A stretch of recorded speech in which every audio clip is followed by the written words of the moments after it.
इस वक्त की बड़ी खबर, मनीष सिसोदिया से सीबीआई की पूछताछ जारी है। तकरीबन आधे घंटे पूछताछ के हो चुके हैं। सीबीआई की पूछताछ चल रही है। सीबीआई हेडक्वार्टर में मनीष सिसोदिया से पूछताछ की जा रही है। दिल्ली में कथित शराब घोटाले को लेकर मनीष सिसोदिया से पूछताछ की जा रही है। दिल्ली में आबकारी नीति में घोटाले का आरोप लगा है। इस मामले में सीबीआई ने मुकदमा दर्ज किया हुआ है। मनीष सिसोदिया को समन करके आज 11 बजे बुलाया गया था और मनीष सिसोदिया से लगभग आधे घंटे से पूछताछ चल रही है। दिल्ली में आबकारी नीति नवंबर 2021 में लागू की गई थी और इसके बाद सरकारी खजाने को नुकसान होने की बात सामने आई। साथ ही साथ कुछ चुनिंदा ठेकेदारों को फायदा पहुंचने का भी आरोप लग रहा है। इस मामले पर सीबीआई जांच कर रही है। एलजी के रिकमेंडेशन पर सीबीआई ने मामले की जांच शुरू की है। मनीष सिसोदिया समेत कई नेता इस मामले में आरोपी हैं। साथ ही साथ शराब के कई कारोबारियों के खिलाफ भी मुकदमा दर्ज किया गया है। मनीष सिसोदिया जो कि दिल्ली के ये अपने गांव में स्टेशनरी बिजनेस शुरू करके हर महीने 2 लाख कमा रहे हैं। आपके गांव में भी ये करना है तो फ्रीडम ऐप को अभी डाउनलोड कीजिए। मुख्यमंत्री हैं, दिल्ली के शिक्षा मंत्री हैं और साथ ही दिल्ली के आबकारी मंत्री भी हैं और उनसे सवालों की एक लंबी फेहरिस्त है। और आम आदमी पार्टी के कार्यकर्ता जगह जगह प्रदर्शन कर रहे हैं, सड़क पर धरना दे रहे हैं। इससे पहले सीबीआई पूछताछ से पहले जब निकले थे मनीष सिसोदिया तो वहां पर बड़ी तादाद में आम आदमी पार्टी कार्यकर्ता पहुंचे थे। हमारे सहयोगी राजू राज सीबीआई दफ्तर के बाहर से जुड़े हुए हैं। राजू, पूछताछ लगभग आधे घंटे का सिलसिला हो चुका है। इस बीच तस्वीरें सामने आ रही हैं, जगह जगह आम आदमी पार्टी प्रदर्शन भी कर रही है। बिल्कुल चंदन, बता दूं कि जब सिसोदिया 11:20 पर यहां पर पहुंचे और तकरीबन 11:30 बजे से मनीष सिसोदिया से पूछताछ शुरू हुई। आधे घंटे की पूछताछ शुरू हो गई है। सवालों की जो फहरिस्त है उसमें से विजय नायर संबंधित कई सवाल हैं। आबकारी नीति बनने से लेकर उसे लागू करने में क्या क्या किनकी भूमिका रही है उससे जुड़े हुए सवाल है।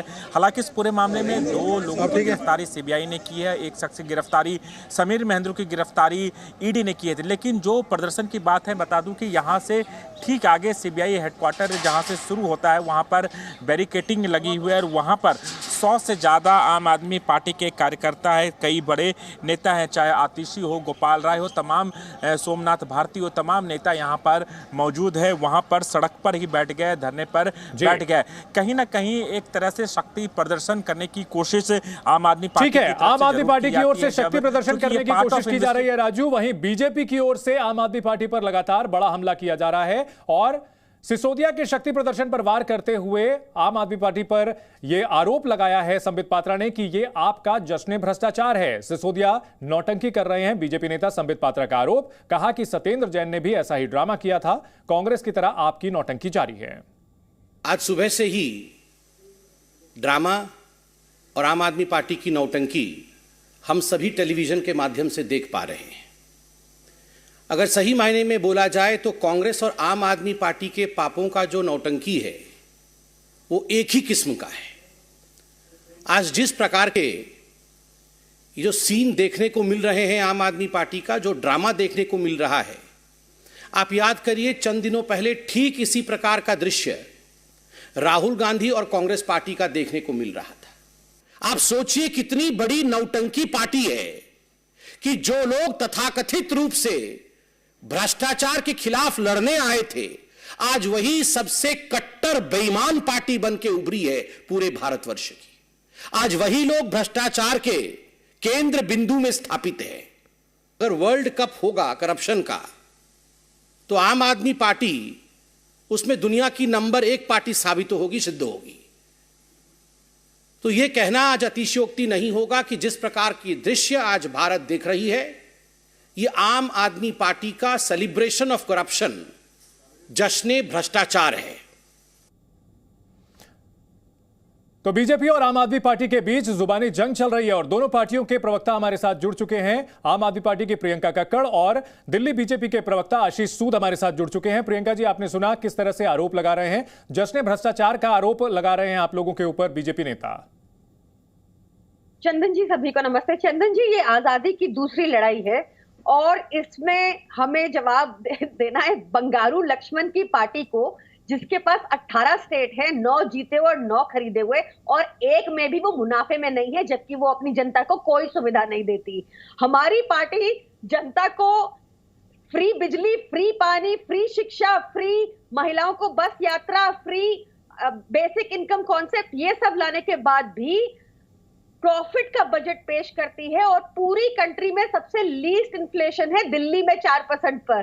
चक्कर ये हुआ कि गुजरात में पोस्टर लग गए हैं जूनागढ़ में कि बीजेपी घुसेगी तो जूते पड़ेंगे उसको। मालधारी कमेटी ने ये पोस्टर लगाए। ठीक है प्रियंका जी, मैं आपसे इस पर सवाल आगे लूंगा ये कि इन सब का आबकारी नीति में जो सवाल टेक्निकल उठाए हैं बीजेपी ने, उसको लेकर के इससे क्या संबंध है? आशीष सूद, जो आपने आरोप अभी लगाए प्रियंका जी ने, उस पर आप जवाब दें, उसके बाद मैं प्रियंका जी पर लौटूंगा। इस प्रलाप का कोई जवाब नहीं है साहब। क्यों दे इसका जवाब? भ्रष्टाचार का जवाब इनको देना है।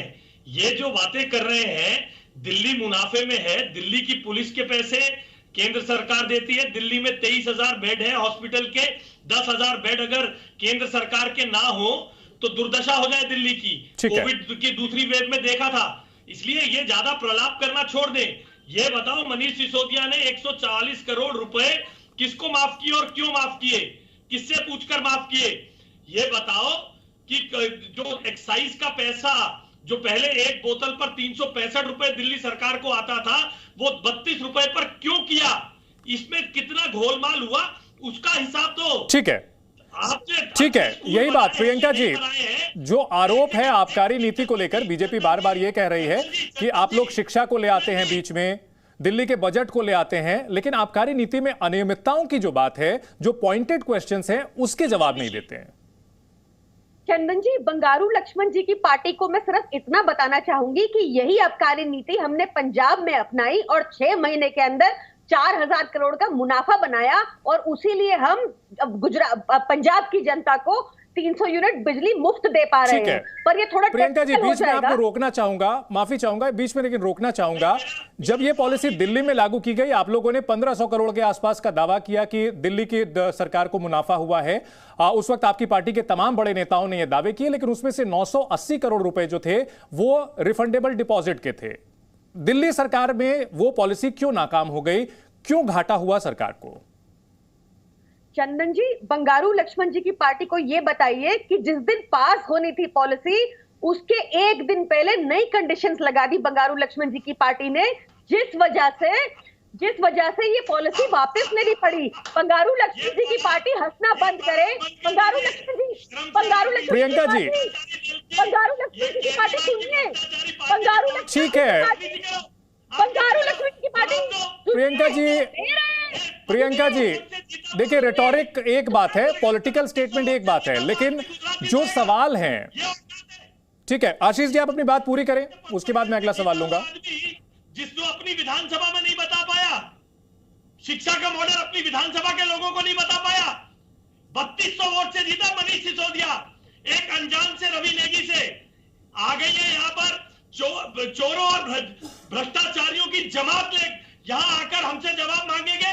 पैसा क्यों खाया ये बताओ, 144 करोड़ रुपया क्यों माफ किया ये बताओ। प्रियंका जी, ठीक है, वो दलील आपने दे दी। इंडिया अगेंस्ट करप्शन की पार्टी थी ना, क्यों? प्रियंका जी, एक सवाल बात कर रहे हो जी, ठीक है, शोर शराबा नहीं, हम जी तर्क की बात करें। प्रियंका जी, आज गौरव भाटिया हमारे साथ जुड़े थे और उन्होंने यह कहा था कि आम आदमी पार्टी जो है वो इस सवाल का जवाब दे कि 2 महीने हो चुके हैं सीबीआई की एफआईआर को, सुप्रीम कोर्ट जाकर इसे क्वैश क्यों नहीं करवा लिया गया?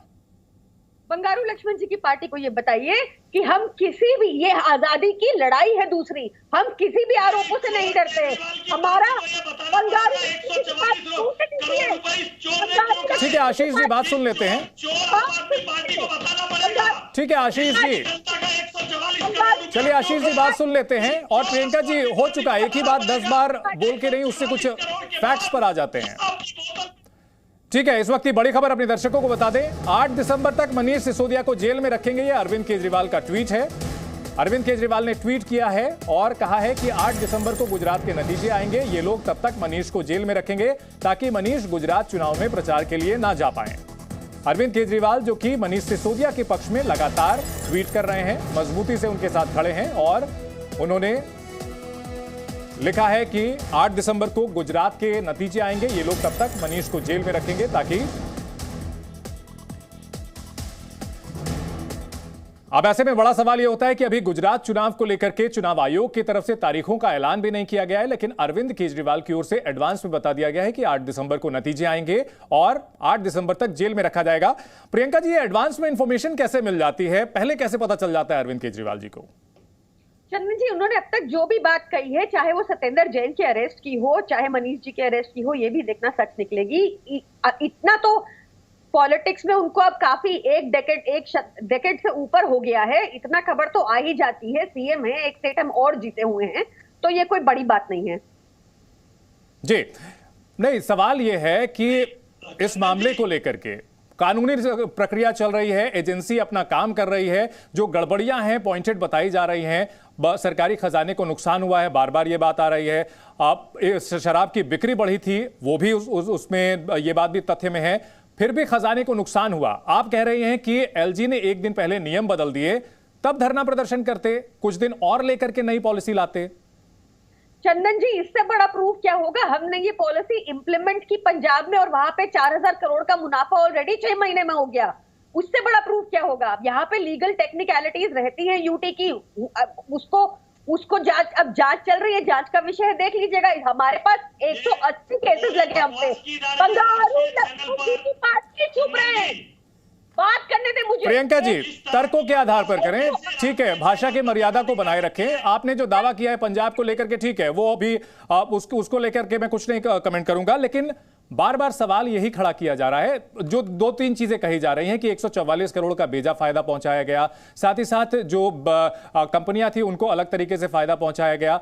इन सब सवालों का जवाब करके, और सबसे बड़ी बात कि वापस लिया क्यों गया? अगर पॉलिसी ठीक थी तो देर सबेर फायदा तो हो ही जाता। चंदन जी, यही बताया ना मैंने आपको कि यहाँ पे जो एलजी है वो अपना law and order, services, police, ये डिपार्टमेंट नहीं देखते। इसी वजह से उनको हर चीज, हमारी हर नीति में घुसकर ऑब्जेक्शन करना होता है, तो वो एक अलग मुद्दा है। बिल्कुल वो चर्चा कहीं और चली जाएगी, क्योंकि आज मुझे डिबेट पर बंगारू लक्ष्मण जी की पार्टी के प्रवक्ता मिले हैं। मुझे उनसे एक सिंपल क्वेश्चन पूछना है, क्योंकि उनको शराब नीति, ठीक है, वो अलग मुद्दा नहीं है, मुद्दा वही था, उसी मुद्दे पर बहस थी प्रियंका जी। चंदन जी, मुझे एक सवाल पूछने दीजिए। इनको शराब नीति से इतना ज्यादा इनको प्रॉब्लम है, तो गुजरात में जो लोग नकली शराब पी के मर जाते हैं और 10,000 करोड़ की शराब की बिक्री होती है इतने सालों से, उस पर कोई सीबीआई जांच क्यों नहीं हो रही? वो किसी को नहीं दिख रहा। ठीक है, अब दिल्ली की लिकर पॉलिसी को छोड़ करके हर मुद्दे पर आम आदमी पार्टी की तरफ से जो है सवाल खड़े किए जाते हैं, जवाब दिया जाता है। और जी आशीष सूद, एक क्लोजिंग कमेंट। देखिए, इतनी बड़ी राष्ट्रीय चैनल पर वाहियात टिप्पणियां आम आदमी पार्टी करती है और उसे जगह मिलती है। एलजी के संदर्भ में की गई इनकी हर टिप्पणी पर कोर्ट ने इनको फटकार देकर, इन्होंने पैरों में पड़कर माफी मांगकर हर टिप्पणी विड्रॉ की है। सोशल मीडिया से थूक कर चाटा है आम आदमी पार्टी ने। ठीक है, भाषा की मर्यादा बनाए रखें, आप दोनों से गुजारिश है। फिलहाल हमारे पास वक्त की कमी है, अपने दर्शकों को अपडेट बता दें कि मनीष सिसोदिया से पूछताछ का सिलसिला जारी है। इस बड़ी खबर पर हर अपडेट आपको हम जी न्यूज पर देते रहेंगे। यहां रुकेंगे एक छोटे से ब्रेक के लिए। ये अपने गांव में स्टेशनरी बिजनेस शुरू करके हर महीने 2 लाख कमा रहे हैं। आपके गांव में भी ये करना है तो फ्रीडम ऐप को अभी डाउनलोड कीजिए।